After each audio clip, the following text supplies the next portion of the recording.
नाजरीन, आजकल न्यूज में हम आपका इस्तेमाल करते हैं। मैं अमजद खान। मैं आज जो है आपके सामने, हमारे दर्शक ने हमसे डिमांड की थी कि आप जो है केरला स्टोरी पे कुछ बताइए। केरला स्टोरी पे ऑलरेडी यूट्यूब पे बहुत सारा मवाद मौजूद है। हमारे दोस्त, हमारे मित्र धीरू राठी साहब ने आदाद शुमार और स्टैटिस्टिक के जरिए से पूरा साबित कर दिया था कि किस तरह 3 के आदाद को 32,000 में तब्दील किया गया। एक याचिकाकर्ता ने जब याचिका दायर की, आरटीआई लगाया, तो फिल्म के प्रोड्यूसर सुदीप्तो सेन को 32,000 के आंकड़े को पर जो है कोर्ट ने सरजनिश की। उसके बाद जो है उसको 3 का आंकड़ा फिल्म के डिस्क्रिप्शन में लिखना पड़ा। दोस्तों, आज हम बात करेंगे एक नए टॉपिक पर कि लव जिहाद क्या है, भगवा लव ट्रैप क्या है, हिजाब क्या है। इस ताल्लुक से हम आपको कुछ मालूमात देना चाहेंगे। हमारे दर्शक ने हमसे केरला स्टोरी के ताल्लुक से कहा था, केरला स्टोरी हो या कश्मीर फाइल हो, ये सारी चीजें इलेक्शन से पहले जानबूझकर सामने लाई जाती है ताकि वोटों का पोलराइजेशन किया जा सके। मीडियाटाइजेशन एक टर्म है जिसमें मीडिया को एक कॉन्ट्रैक्ट दिया जाता है जिसे सेक्टराइजेशन कहते हैं। सेक्टराइजेशन में सेक्टर बनाया जाता है। 2 कौमों के दरमियान, हिंदू और मुस्लिम 2 मजहब के दरमियान एक दीवार खड़ी की जाती है। आप देख रहे हैं केरला फाइल, केरला स्टोरी के ताल्लुक से मेन स्ट्रीम मीडिया सच्चाई को सामने न लाते हुए आज जो है उसका प्रचार कर रही है। आतंकी साजिश पर बनी फिल्म केरला स्टोरी, ये केरला स्टोरी की इन दिनों काफी चर्चा है। कहते हैं केरला स्टोरी सिर्फ एक राज्य में हुई आतंकवादियों की छद्म नीतियों की साजिशों पर आधारित है। सुधांशु त्रिवेदी साहब हो या भाजपा के वरिष्ठ लीडर हो, आज ये न्यूज रूम को वार रूम की तरह इस्तेमाल करके किस तरीके से भड़काऊ बयान देकर एक आवाम के अंदर एक भ्रम पैदा किया जा रहा है, नफरत की एक दीवार पैदा की जा रही है, लोगों के अंदर एक नफरत का और जहर घोला जा रहा है। बताने का मकसद ये है कि मीडिया जो है जमहूरियत का जो एक स्तंभ है, आज वो किसी और के हाथों में काम कर रहा है, कठपुतली बना हुआ है। कोई उसे गोदी मीडिया कहता है, कोई बिकाऊ मीडिया कहता है। मीडिया अपनी जिम्मेदारी से भाग रहा है। अदालतें भी बहुत मर्तबा जो है हुकूमत के दबाव में ऐसे फैसले करती है कि जिससे आम आवाम मुतमईन नहीं हो पाती। आज भी हमारा जो भरोसा है अदलिया पे कायम है। हम आपको ये बताना चाहते हैं कि लव जिहाद क्या है, भगवा लव ट्रैप क्या है और हिजाब का मसला क्या है। जब भी हुकूमतें अपनी पॉलिसियों में नाकाम होती है या हुकूमतें जो है गरीब आवाम के मसाइल को हल नहीं कर पाती, हुकूमतों के पास जो आवाम के जेब से जो दौलत जमा की जाती है उसका जब सही इस्तेमाल नहीं होता, भ्रष्टाचार बहुत ज्यादा होता है, तो हुकूमत आवाम का माइंड डाइवर्ट करने के लिए जो है इस किस्म के मुद्दों को सामने लाकर हिंदू मुस्लिम का एक हवा खड़ा किया जाता है। मेरा मैसेज हर मजहब के भाइयों के लिए है। मेरा मैसेज हिंदू के लिए भी है, मुस्लिम के लिए भी है, क्रिश्चियन के लिए भी है, सिख के लिए भी है, ईसाई के लिए भी है। मैं आपको ये बताना चाहता हूं कि अगर लव जिहाद एग्जिस्ट करता तो हमारी एजेंसियां खामोश नहीं बैठती। दुनिया में अगर सबसे ज्यादा तेज एजेंसी FBI है, KGF है, तो हमारी जो रॉ है, हमारी जो हिंदुस्तान की खुफिया एजेंसियां हैं, वो भी किसी से कम नहीं। अगर हमारी एजेंसियों को मामूली बम धमाके में पुर्जा मिल जाता है तो वो पूरा उसके सिरे तक पहुंच जाते हैं, पूरी कहानी तक पहुंच जाते हैं, पूरे उसके मकासद तक पहुंच जाते हैं। अगर उसकी एक मिसाल ये ले लीजिए, अगर हमारी तंजीम को मामूली पर मिला तो वो परिंदा कहां से आया, कितना सफर किया, कितना दाना उसने चुगा है, हमारी एजेंसियां यहां तक का पता लगा सकती है। 32,000 का फिगर कोई मामूली फिगर नहीं है। यह हमारी एजेंसियों का अपमान है। हमारी एजेंसियां कोई आंख बंद करके नहीं बैठी है। हमारी एजेंसियां दुनिया की सबसे तेज एजेंसियां हैं। मेरा ये कहना है कि 32,000 के फिगर को सामने लाने वालों को हमारी एजेंसियों से माफी मांगना चाहिए। और दूसरा, 32,000 नौजवान महिला लड़कियों का ये अपमान है। आप उसको मेरे पॉइंट ऑफ व्यू से अगर देखेंगे तो हिंदुस्तान के लिए ये बड़ी शर्म की बात है कि हमारी 32,000 हिंदू महिलाओं का अपमान किया गया। तमाम महिला सम्मान की जो तंजीमें हैं, अदारे हैं, इंस्टीट्यूशन है या वुमेन वेलफेयर में काम करने वाले हैं, उनको चाहिए कि हुकूमत से सवाल करें कि किस बिना पर इस फिल्म प्रोड्यूसर ने इंटरटेनमेंट जैसी इंडस्ट्री को जहर फैलाने का माध्यम बना लिया। राजनीतिक दबाव में आकर किस तरीके से उसने जो है 32,000 महिलाओं का अपमान किया है। 3 का जो एक्सेप्शनल फिगर था वो भी पूरे 110 ममालिक में, जिसमें से 66 जो है इंडिया के फिगर आए थे, जिसमें बच्चे भी थे, लड़के भी थे। किस तरीके से आदात को जो है तोड़ मरोड़ के पेश किया गया। विधानसभा में जो केरला के चीफ मिनिस्टर ने आदात व शुमार दिए थे वो भी जो है 2667 थे, वो 2006 से लेकर 2012 तक के थे। तो किस बिना पे हुकूमत जो है आवाम को इतना बेवकूफ बना रही है। अगर आप हिंदू राष्ट्र बनाना चाहते हैं तो हिंदू के लिए आपने क्या किया? अगर कोई शख्स, एक मिसाल मैं आपको समझाना चाहता हूं कि अगर कोई शख्स अपनी बीवी को खुश रखने के लिए पड़ोस की बीवी की बुराई करे तो कब तक वो जो है पड़ोस की बीवी की बुराई करके अपनी बीवी को खुश रख सकता है? अपनी बीवी की जरूरत है, उसको पूरी करना बहुत जरूरी है। इस तरीके से मैं मेरे हिंदू भाइयों से ये कहना चाहूंगा कि कब तक आप जो है ये हिंदू राष्ट्र और हिंदू आप भक्त बने रहेंगे? ये आपको धोखा दिया जा रहा है, एक भ्रम में रखा जा रहा है। आप जो है अपनी आंखों को खोलिए। आपके साथ में एक साजिश की जा रही है, आपके जहन को मनफी बनाया जा रहा है। मेरे तमाम हिंदू मुस्लिम माँ बाप से ये गुजारिश है कि अपनी औलाद पे नजर रखिए।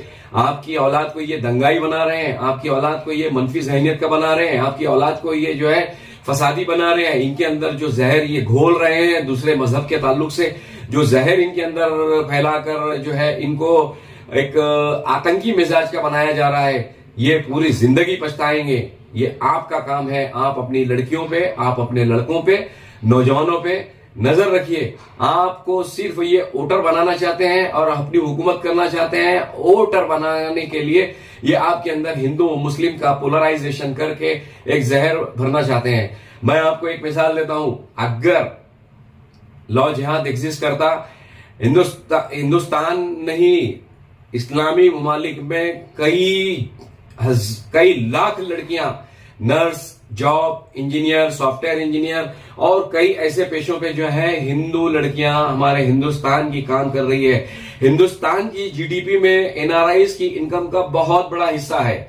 अगर लॉ जिहाद एग्जिस्ट करता, अगर वो लॉ जिहाद के जरिए से अगर वो किसी ट्रैप में आकर अगर आईसीस और किसी और सीरिया और अफगानिस्तान के जिहाद में अगर शामिल होना होता तो उनके लिए सबसे आसान था कि वो कि इस्लामी ममालिक के जरिए से वहां पे जाते। लेकिन आपको वहां का कोई फिगर नहीं मिलेगा। ये केरला को बदनाम करने के लिए, साउथ बेल्ट को बदनाम करने के लिए ये जो है एक साजिश रची गई है। आप देख लेना, जब कर्नाटक के रिजल्ट आएंगे इस फिल्म का उनको कोई फायदा नहीं होने वाला।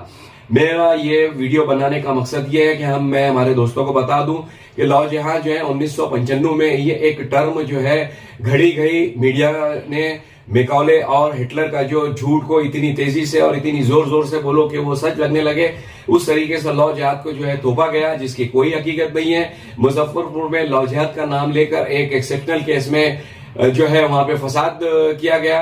हाँ, अलबत्ता भगवा लॉ ट्रैप मौजूद है यूट्यूब पे, सोशल मीडिया पे। इस पे आपको बहुत सारे मज़ामीन आपको मिल जाएंगे। आप देखिए उसके अंदर किस तरीके से साजिश के जरिए से नौजवान लड़कों को बाकायदा ट्रेन किया जा रहा है कि मुस्लिम लड़कियों को कैसे जाल में फांसना है और कैसे उनका इस्तेसाल करना है, कब उनका गैंग रेप करना है। इसके अंदर पुलिस और दूसरे जो एजेंसियां हैं कैसे इसके अंदर साथ दे रही हैं। सब साथ नहीं दे रही हैं, कुछ पुलिस है उसके अंदर जो भगवा चड्डीधारी है वो इसके अंदर मुलविस भी हैं। मैं आपको ये बताना चाहता हूं कि भगवा लॉ ट्रैप मौजूद है। भगवा लॉ ट्रैप हो या लॉ जिहाद हो, इसमें ऐसी लड़कियां फंसेंगी जिनके जो अपने माँ बाप का, जो अपने पेरेंट्स का, जो अपने वालिदैन का बिल्कुल एहतराम नहीं करती, उनकी इज्जत का पास नहीं करती, जो अपने समाज से कटी हुई है, जो अपनी इखलाकी और मॉरल एजुकेशन से बहुत दूर है, जिनको दुनियावी मकसद हासिल करना होता है, वही जो है अपने मकसद के लिए जो है उसमें जाती है। लॉ जिहाद अगर एग्जिस्ट करता है तो भाजपा के वरिष्ठ लीडरों ने अपनी बेटियों को जो है मुस्लिम लीडरों का दामाद बनाकर जो है उनको दिया है। वो एक राजनीतिक लॉ जिहाद है। चाहे वो इंदिरा गांधी फिरोज गांधी के साथ हो, चाहे राजीव गांधी सोनिया गांधी के साथ हो, और भी बेशुमार बहुत सारी मिसालें हैं। कांग्रेस ने अब तक के जो है मुसलमानों को जख्म देकर बाद में मरहम लगाकर हमदर्द बनने की कोशिश की है। कांग्रेस को अब पूरी सजा मिल चुकी है। कांग्रेस भी ऐसे मौके पर अब जो है भारत जोड़े की तहरीक चला रही है, जब वो पूरी तरह से खत्म होने जा रही है, तब वो मुसलमानों की हमदर्द बन रही है। लेकिन मैं आपको बता देना चाहता हूं, मुसलमान जो है शुरू से एक अजीब से एहसास कमतरी में मुब्तला है। मुसलमानों को अगर आप छेड़ेंगे, यूरोप के कंट्रीज ने इस्लामोफोबिया के नाम से 9/11 के बाद जो है एक तहरीक चलाई थी। उसमें क्या हुआ आप जानते हैं, यूरोप के सारे लोगों ने इस्लाम कबूल करना चालू कर दिया, इस्लाम की स्टडी करना चालू कर दिया। आज भी वो सुनामी यूरोप रोक नहीं पाया है।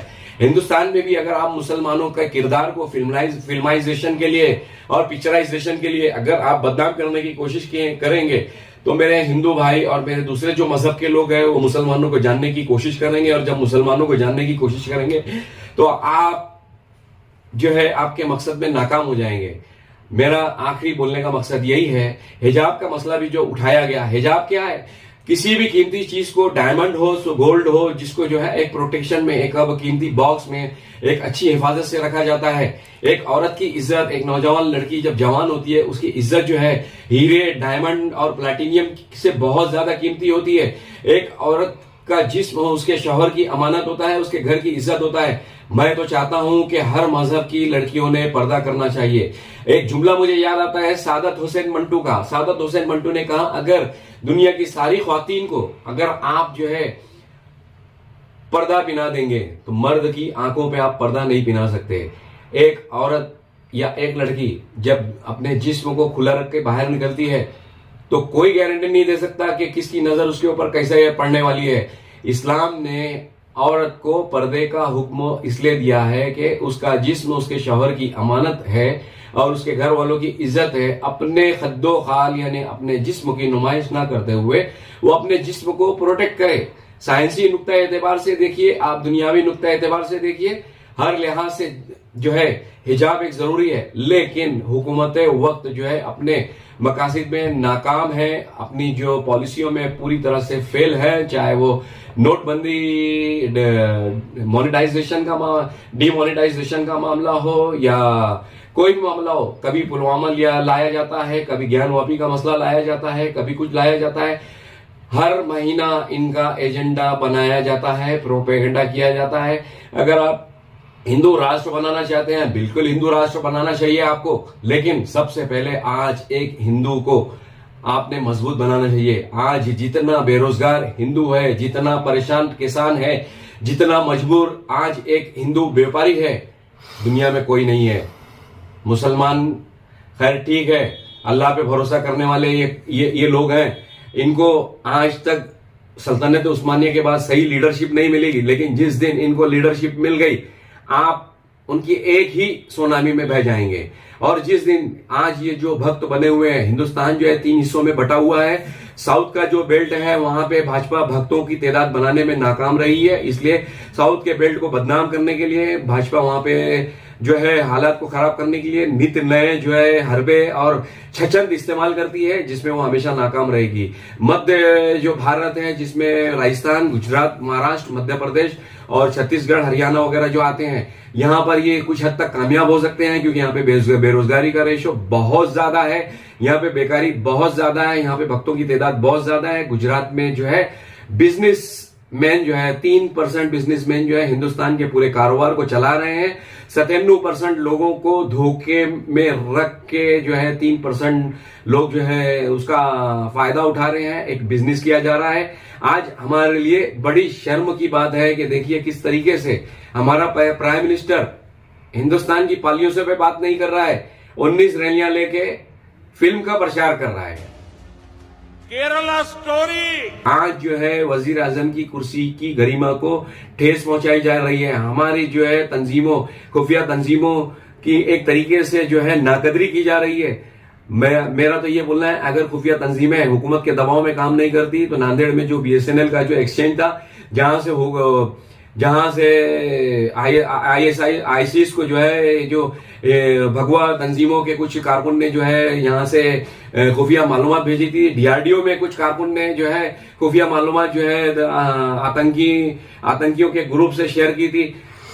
अगर वाकई में हमारी खुफिया तंजीमें अगर किसी के हुकूमत के दबाव में नहीं है, हेमंत करकरे का मसला सर्द खाने में नहीं जाता, ज़किया जाफरी को इंसाफ मिल जाता। मेरा तकरीर करना मकसद नहीं है, मुझे बताना मकसद ये है कि लौ जिहाद, भगवा लौ ट्रैप और हिजाब ये सारे मसलों में उलझा के हुकूमत जो है अपना उल्लू सीधा कर रही है, अपना फायदा उठा रही है। मेरे दोस्तों से यही गुजारिश है कि हिंदू मुस्लिम अखंडता और सालमियत को नुकसान पहुंचाने वाले, चाहे ये मेन स्ट्रीम मीडिया हो, चाहे ये लीडर हो, इनको सबक सिखाना बहुत जरूरी है।